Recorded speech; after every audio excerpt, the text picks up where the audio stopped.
Épisode 1, Deal with your curls.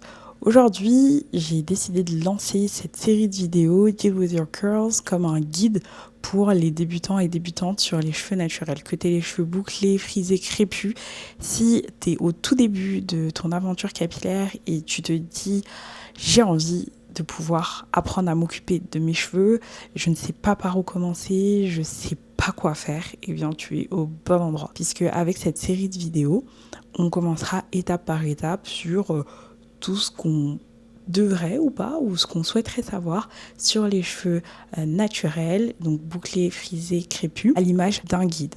Je suis Imane, je suis une passionnée des cheveux naturels. Ça fait 10 ans que je suis revenue au naturel et je suis ici pour partager mon expérience avec vous sur comment on fait pour concrètement gérer ses cheveux naturels au quotidien. Aujourd'hui, on va enfin aborder un sujet qui est ton type de cheveux. C'est un élément hyper important parce que ça te permet par la suite d'avoir une bonne routine adaptée du coup à ton type de cheveux. Spoiler alerte, il ne s'agit pas juste de 3B, 4C, c'est un petit peu plus complexe. On va évoquer l'épaisseur, la densité, la porosité, enfin tous ces éléments-là. Concrètement, premier élément de ton type de cheveux, ça va être l'une des premières caractéristiques de ton type de cheveux, ça va être l'épaisseur. Concrètement, qu'est-ce que c'est ? C'est quelle est en fait la taille d'un brin de cheveux ou d'une mèche de cheveux. On va avoir plusieurs types d'épaisseur, faible ou faible épaisseur. On va avoir 3 types d'épaisseur, des cheveux fins, normaux et épais. Des cheveux fins, normaux et épais. Comment savoir que tu as un cheveu fin ? Généralement, quand tu prends une mèche de cheveux, si elle reste difficilement perceptible à l'œil nu, on peut considérer que ton cheveu est fin.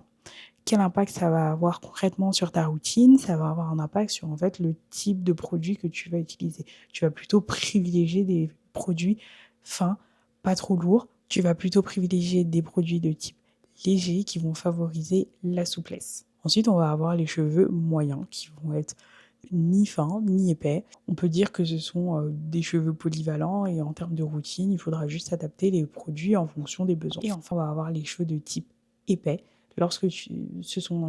C'est un type de cheveux, lorsque tu regardes à l'œil nu, tu peux très distinctement le reconnaître.